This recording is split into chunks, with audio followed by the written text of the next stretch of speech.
जाएंगे उसे लोग मौत कहते होंगे, मृत्यु समझते होंगे, पर वो मृत्यु हमारे लिए नहीं, वो तो ससुराल जाना है। बोलिए भक्त वत्सल भगवान की।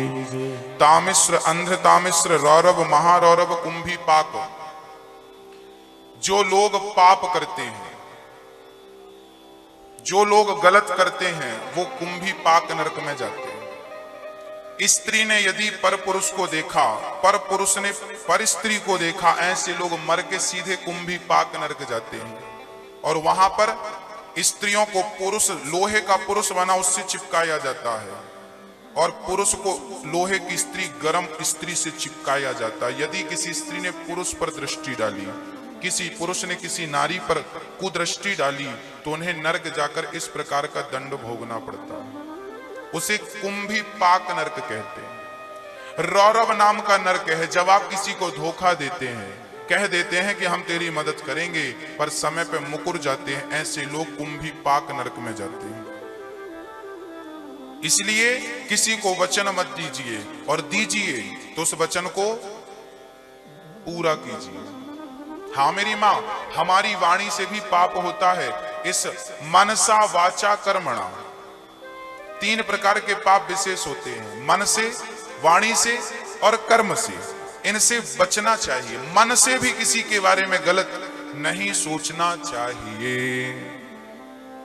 रौरव नरक में कौन जाता है? जो मांस खाते हैं, अंडा, मुर्गी, मछली, बकरा, बकरी, वो रौरव नरक में जाते हैं। वहां पर बड़ी बड़ी कढ़ाइयां होती हैं, उन कढ़ाइयों में तेल उबल रहा होता है, और हमारी माताएं जीरा डालती है कि नहीं, 25-50 एक साथ, ऐसे हम सभी को कढ़ाइयों में डाल दिया जाता, बड़ी बड़ी कढ़ाइयां, और बढ़िया सा भूंजा जाता, जैसे आपने भूंजा होगा मांस वांस। बस वहां केवल तड़पने की व्यवस्था होती है, मरता नहीं है कोई। हर पाप का हिसाब देना पड़ता। अच्छा एक बात बताओ मेरी माँ, हम जितना पैसा कमाते हैं, हमारी कमाई का हिसाब हमें सरकार को देना पड़ता है कि नहीं? इनकम टैक्स भरना पड़ता है कि नहीं? हाँ या ना? हमारे 1-1 रुपए का हिसाब सरकार लेती है। पैसा इतना आया, कहां से आया, कहां गया, कैसे गया, हिसाब दो। सोचिए कि आपकी कमाई पर, आपके 1-1 रुपए पर सरकार यदि नजर रख सकती है, तो आपके 1-1 श्वास पर, 1-1 कर्मों पर क्या गोविंद नजर नहीं रख सकता? वो भी देख रहा है कि आपने कब क्या किया है, किसके साथ अच्छा और किसके साथ कितना बुरा किया है। और याद रखना, कुछ कर्मों की सजा तो यही मिल जाती है इसी जन्म में, कुछ जो बच जाते हैं वो वहां नरक जाके भोगना पड़ता है। यहां भी स्वर्ग नरक है, वहां भी स्वर्ग नरक है। अत्रैव स्वर्गः अत्रैव नरकः। आपके कर्मों का फल आपको ही भोगना है, पड़ोसी भोगने नहीं आएगा। मैया जी, ओ मेरी माँ, अच्छा ये बताओ, आप कभी कभी कहती रहती हो, हमारी किस्मत में तो भगवान ने दुख ही दुख लिखा है, हमारी किस्मत में तो भगवान ने ये लिखा है, हमारी किस्मत तो ऐसी है, हमारी किस्मत तो। अच्छा ये बताइए, आपकी किस्मत बनाई किसने? बताओ मेरी माँ, आपकी किस्मत किसने बनाई है? हम सभी की किस्मत, बहुत ध्यान से सुनना मेरी मैया, हम सभी की किस्मत हम स्वयं बनाते हैं।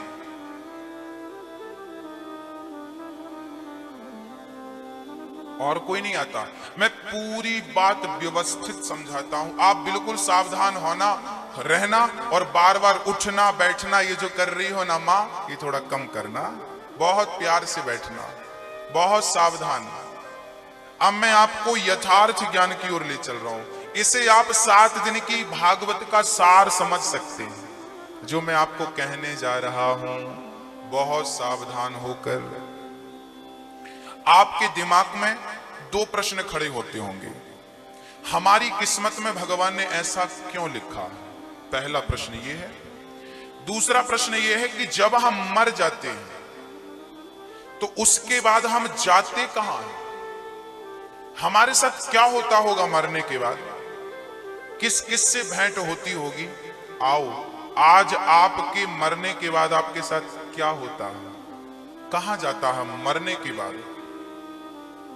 आइए जरा प्रकाश डालते। शास्त्रों में इसका भी वर्णन है। नचिकेता ने यह प्रश्न किया था यमराज से। ये नचिकेता का संवाद आपको सुना रहा हूं सरल शब्दों में। वो तो कठिन उनकी प्रश्नोत्तरी थी, वो समझाऊंगा तो आपके सिर के ऊपर सी जाएगा। नचिकेता, शास्त्रों में केवल एक ही नाम है नचिकेता का। नचिकेता ने यही प्रश्न किया था यमराज जी से कि आप हमें ये बताइए कि मरने के बाद प्राणी मात्र का क्या होता है। तब यमराज जी ने जो ज्ञान दिया था, अब यमराज जी तो सब जानते हैं क्योंकि उन्हीं के पास तो जाना है सबको हिसाब देने, तो उन्होंने क्या कहा था, बहुत सावधान होकर सुनिएगा। आइए चलते हैं उस ज्ञान की ओर। भक्तों, जब हमारी मौत आती है, अब बिल्कुल सावधान से सुनना एक एक शब्द, और आप भले मत सुनो पर हमें डिस्टर्ब मत करना। जब हमारी मृत्यु नजदीक आती है, मौत के 2 मिनट पहले जो भी मरता है, जो भी मरता है, मरने के 2 मिनट पहले उसकी आंखों के सामने अंधकार छा जाता है। कभी कभी आपने देखा होगा कि मरने वाला आदमी मरने के पहले बोलना बंद कर देता है, उसे कुछ दिखता नहीं है, चिल्लाता है, वो चीखता है, चिल्लाता है, चीखता है। क्यों चीखता है? क्योंकि अब उसे यमदूत दिखाई पड़ने लगते हैं, यमदूत दिखने लगते हैं। अब बड़े भयंकर, बड़े से काले से दूत हैं, हाथ में कोड़ा लेकर आते हैं और फांसी का फंदा लेकर आते हैं और आपसे कहते हैं, क्यों हो गया तेरा टाइम पूरा, बड़ी मौज मस्ती की, चल। अब मुंह बंद हो जाता है, मरने वाला चिल्लाता है, यमदूत बोले अब चिल्ला मत, चल। गले पे फंदा डालते हैं फांसी का, आत्मा को निकाल लेते हैं, मर जाता है और वो सूक्ष्म शरीर को निकाल कर यमदूत लेकर जाते हैं। हम यहां से 99,000 योजन की दूरी पर यमपुरी है।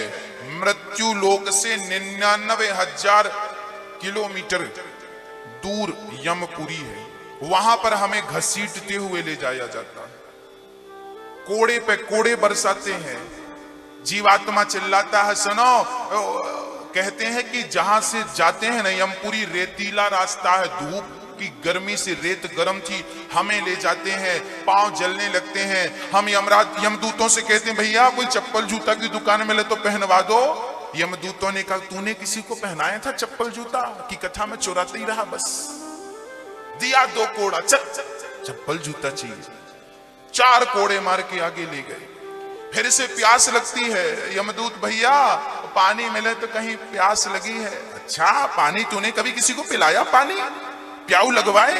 नहीं लगवाए। 1 कोड़ा मारा, चल आगे चले। बड़ी भूख लगी है भैया, बड़ी भूख लगी, कुछ मिलेगा? होटल हो तो दिलाओ। तूने खिलाया किसी को? नहीं खिलाया। दूसरों की रोटियां छीनता रहा, दूसरों की थालियों की रोटी निकालता रहा। 1 कोड़ा बरसाया, चल। ऐसे घसीटते घसीटते हमें यमराज के पास ले जाते हैं। हम बहुत डर जाते हैं। यमराज हमें अपने सामने खड़ा करते हैं और यमराज, वहां पर एक टीवी स्क्रीन लगी है बहुत बड़ी। यमराज बोले बैठो। यमराज बढ़िया से वहां पे बिठाते हैं आपको और फिर वहां आप थक गए हैं, थोड़ा पानी वानी पिलाते हैं, लो पानी पियो, थोड़ा नाश्ता कर लो, बैठो कुर्सी पे बैठो। और एक टीवी लगी है बहुत बड़ी, उस पे आपकी कैसेट लगा दी जाती है। आपके जन्म से लेकर आज तक मृत्यु तक की पूरी दिनचर्या दिखाते हैं। देखो फलानी तारीख में इतने बज के इतने मिनट में आपने देखो किसी निर्दोष को मारा था थप्पड़, देखो आपने किसी को गाली दे दी है, आपने किसी को कपट किया है, आपने किसी के साथ ये गलत किया, किसी के साथ ये, देखो झूठ बोल रहे हो, ये कपट कर रहे हो, ये निंदा कर रहे हो, ये चुगली, सारे पाप का हिसाब किताब रखा जाता है। पाप अलग, पुण्य अलग, और पाप पुण्य को अलग रखा जाता है।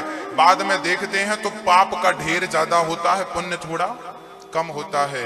यमराज बोलते हैं, बताओ भैया जी, ये रहा तुम्हारा पाप, ये रहा तुम्हारा पुण्य, बताओ पहले तुम्हें किसकी सजा भोगनी है?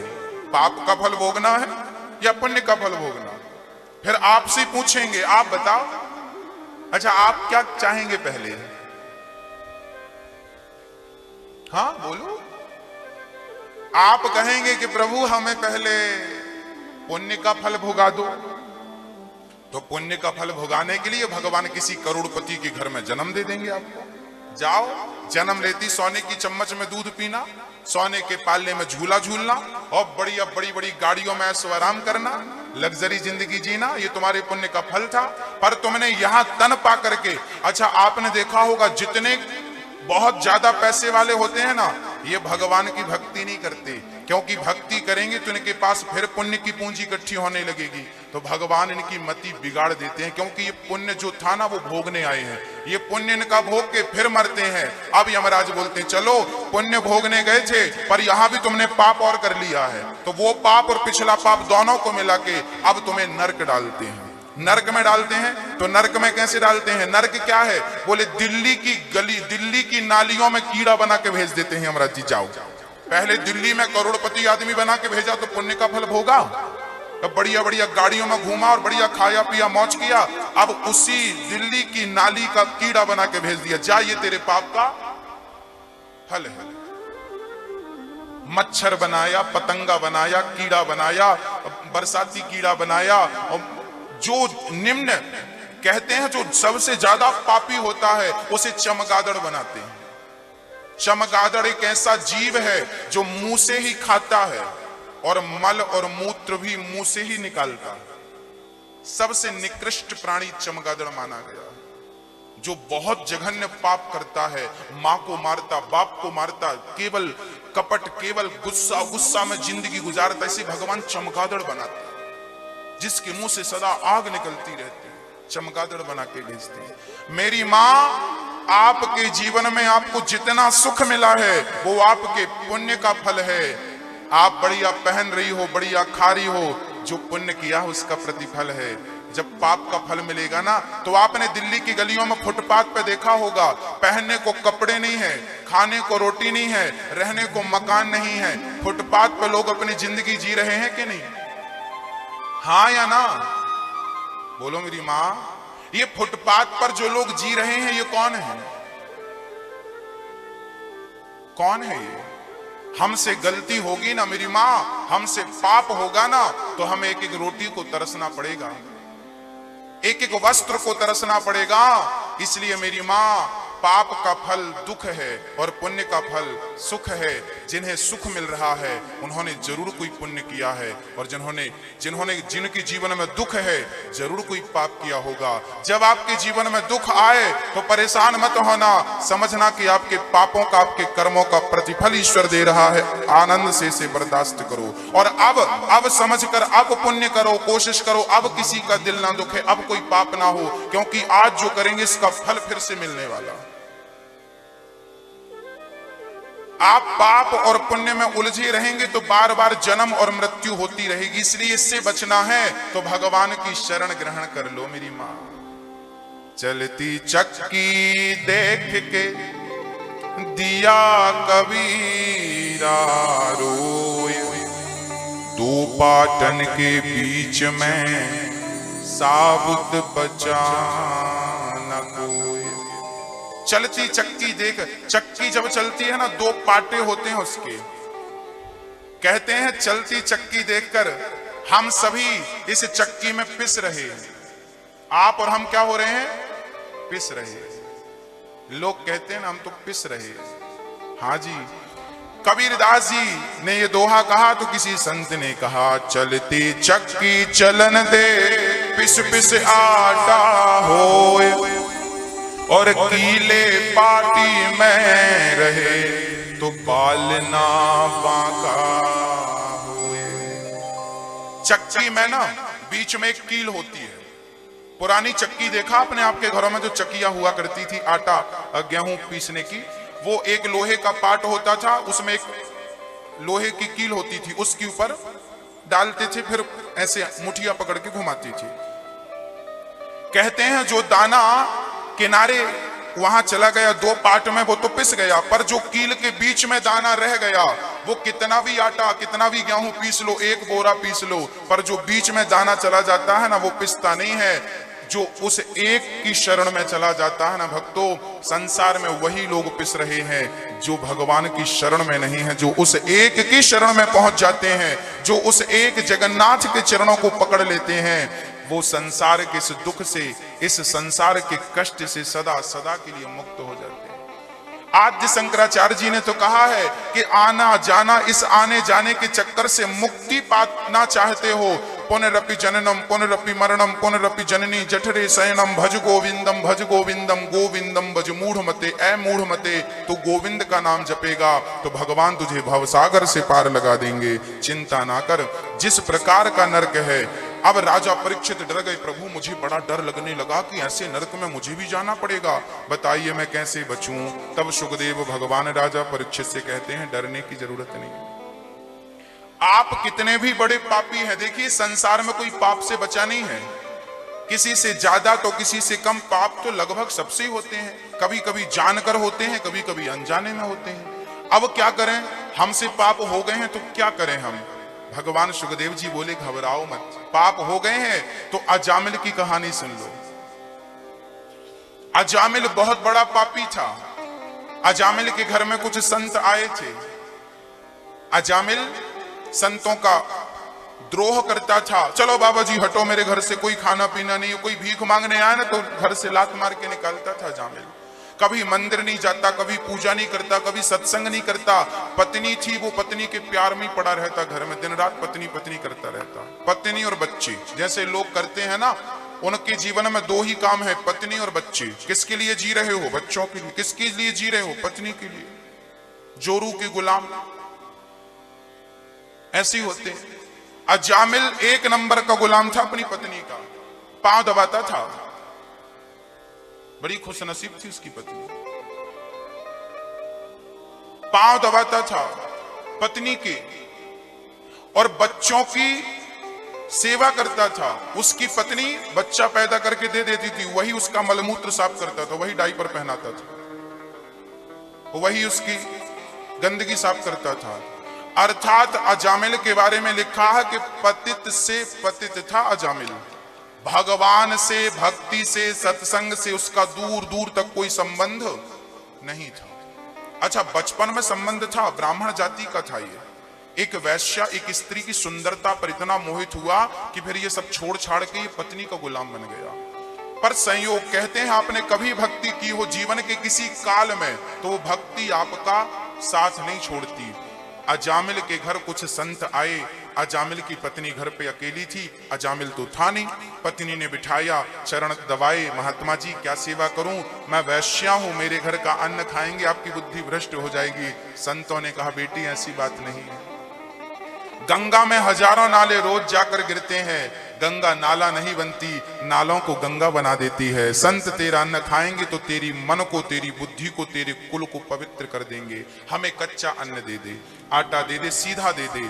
अजामिल की पत्नी ने बढ़िया थाली पे आटा, सब्जी आदि इत्यादि कच्चा रख के और दे दिया। संतों ने बढ़िया ईंट का चूल्हा बनाया और बढ़िया कंडे लकड़ी दिए और बढ़िया भोजन बनाया। संतों ने अपने हाथ से दाल रोटी बढ़िया बनाई और भरता वर्ता बनाया और भोग लगाया, तुलसी पत्ता डाला। और संत जी के पास ठाकुर जी होते हैं ना, जहां भी जाते हैं अपने गोपाल जी लेके जाते हैं। गोपाल जी को बिठाया, भोग लगाया, तो दियम वस्तु गोविंद। तब तक अजामिल आ गया। अजामिल ने कहा, ये बाबा जी घर पे क्या कर रहे हैं? पत्नी बोली, चुपचाप बैठ जाओ। अजामिल बैठ गए। संतों ने कहा, बेटा थोड़ा थोड़ा तुम लोग भी प्रसाद खाओ। संतों ने 1 रोटी अजामिल की पत्नी को पकड़ाई, 1 रोटी अजामिल को पकड़ाई और प्रेम से अजामिल की पत्नी ने रोटी खाई और वो भगवान का प्रसाद था। सत्यनारायण भगवान की कथा में लिखा है, कभी आपने सुनी हो, सत्यनारायण भगवान की कथा में लिखा है 5वें अध्याय में कि एक राजा था, ग्वालवाल सत्यनारायण भगवान की पूजा कर रहे थे। एक राजा पहुंचा, ग्वाल वालों ने प्रसाद दिया, प्रसाद खा लो। अहंकारी राजा ने प्रसाद को नहीं खाया, वहीं पर प्रसाद छोड़कर चला गया। और जब वापस गया तो उस राजा का पूरा राज्य समाप्त हो गया, सर्वनाश हो गया। राजा को समझ आया कि क्या गलती हुई। गुरुजी से पूछा, गुरुजी ये सब कैसे हो गया? बोले बेटा कभी तूने प्रसाद का अनादर किया है? हाँ हाँ कल ही तो, पर थोड़े दिन पहले ही मुझे ग्वाल वालों ने सत्यनारायण भगवान की। अब राजा दौड़ा दौड़ा उसी जगह पर गया जहां उसे प्रसाद दिया गया था, और वहां पर प्रसाद पड़ा था, चींटियां लग रही थी उस प्रसाद पंजीरी में, और वो प्रसाद कुछ कुछ मिट्टी हो रहा था। तब उस प्रसाद को, भले वो मिट्टी हो गया था, चींटियों ने खा खा के वहां पे अपनी विष्ठा त्याग दी थी, उसको जब उस राजा ने खाया तब भगवान ने उसका खोया हुआ राज्य से वापस किया। ये सत्यनारायण भगवान की कथा में प्रसाद की महिमा गाई गई है। प्रसाद मतलब, प्रसाद को हल्के में मत लेना मेरी माँ। प्रा मतलब प्रभु के, सा मतलब साक्षात, दा मतलब दर्शन। प्रभु के साक्षात दर्शन का नाम प्रसाद होता।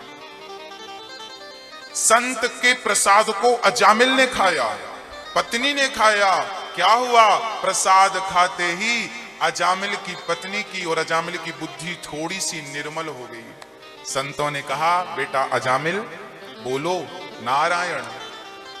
अजामिल बोला, प्रभु मैं सब कह सकता हूं, ये मत कहलाओ। क्या नहीं कहलाओ? वही जो तुम कहलाना चाह रहे हो। अजामिल रोज मंदिर जाया करो और रोज भगवान नारायण का चिंतन। अजामिल बोला, देखो बाबा जी आपने खा लिया पी लिया, अब जाओ, उपदेश मत झाड़ू। अब संतों ने कहा, राम राम राम, ये तो कुछ भी करने को तैयार नहीं है, एक माला भी जपने को तैयार नहीं है। अब संतों ने कहा, खाया तो है इसका, अब खाने का इसको देना तो पड़ेगा। तब देखा संतों ने तो अजामिल की पत्नी गर्भवती थी। अजामिल की पत्नी के कान में कह दिया, सुनो जब तुम्हारा बेटा हो तो बेटे का नाम नारायण रख देना, बस। संत चले गए। अजामिल की पत्नी को बेटा हुआ, बेटे का नाम संयोग से नारायण रखा। अब अजामिल बेटे को बुलाता, बेटा नारायण पानी लाओ, बेटा नारायण यहाँ आओ, बेटा नारायण वहां चलो, बेटा नारायण ये लाओ। आखिरी समय मौत आ गई, यमदूत आए, गले पर रस्सी डाली, ले जाने लगे। अजामिल बेटे को चिल्लाया, बेटा नारायण, बेटा नारायण, दूरे क्रीडन कासक्तम पुत्रम नारायणावयम प्लावितेन स्वरेणोच्चै राजू हावा जितेंद्रिया। बेटा नारायण नारायण नारायण बुलाया था बेटे को, बेटे ने नहीं सुना, परमपिता परमात्मा ने सुन लिया, विमान भेज दिया और अजामिल जाने लगे। विमान पे चढ़ के यमदूतों ने कहा, खबरदार ये हमारा ग्राहक है, कहां ले जा रहे हो? पार्षदों ने कहा, मरते समय नारायण का नाम लिया है इसलिए भगवान ने विमान भेजा है, अपने धाम ले जा रहे हैं। यमदूतों ने कहा, कंफ्यूज मत बनो, यहां पर इसने बेटे का नाम बुलाया, भगवान का नाम नहीं बुलाया। पार्षदों ने कहा, इसके बेटे का नाम नारायण अभी से पड़ा है, मेरे भगवान का नाम नारायण तो अनादि काल से है, इसलिए इसका उद्धार तो निश्चित है। अब यमदूतों की और पार्षदों की बड़ी लड़ाई हुई। उन्होंने कहा, ये हमारा है, ये हमारा। अब अजामिल सुन रहा था, राम राम, मेरे घर संत ना आए होते और मेरे बेटे का नाम नारायण ना रखा होता तो आज मैं सीधा नरक जाता और कितना फल मुझे मिलता, नरक में दंड मिलता। एक नाम ने मुझे भवसागर से पार कर दिया और जो जीवन भर नाम जपेंगे पता नहीं वो नाम उन्हें कौन सी गति देगा। भगवान के नाम को कभी मत छोड़िएगा। भगवान कलयुग केवल नाम आधारा, सुमरी सुमरी नर उतरहि पारा। अजामिल जैसे पतित को बाद में यमदूतों ने कहा, पार्षदों ने पूछा, नरक जाने का अधिकारी कौन? जिसने कथा नहीं सुनी, जिसने कीर्तन नहीं किया, जिसने प्रसाद नहीं खाया, ऐसे लोग नरक जाएंगे। पार्षदों ने कहा, इसने नाम लिया है इसलिए चलो इसको स्वर्ग लेके चलते हैं। अब यमदूतों को बड़ा बुरा लगा, जाकर के यमराज के पास अपना लुटिया कमंडल फेंक दिया। अब तो आपकी दुनिया में कोई इमेज रह नहीं गई, कोई सुनता नहीं। एक आदमी ने नारायण का नाम क्या ले लिया, उसे यमदूत पार्षदगण लेने आ गए। यमराज बोले, नरक में नारायण मत बोलना, नहीं पूरा कारोबार ठप्प हो जाएगा। क्या कह रहे हो आप? हाँ। तब यमराज ने अपने गणों को कहा कि बेटा नरक में नारायण का नाम मत ले लेना, इस नाम की बड़ी महिमा है। तब पार्षदों, तब यमदूतों ने पूछा कि क्या महिमा है? तब वहां पर यमराज ने बताया कि भगवान का नाम कोई धोखे से ले ले, जानबूझकर नहीं, धोखे से। चलिए छोड़िए, वाल्मीकि जी ने उल्टा नाम लिया था मेरी माँ। आप लोग कभी कभी पूछती हो ना, गुरुजी भगवान का नाम कैसे जपें, मंत्र कैसे जपें, माला कैसे जपें? अरे भाई, माला कैसे जपें, उल्टा जपो, कोई फर्क नहीं पड़ता।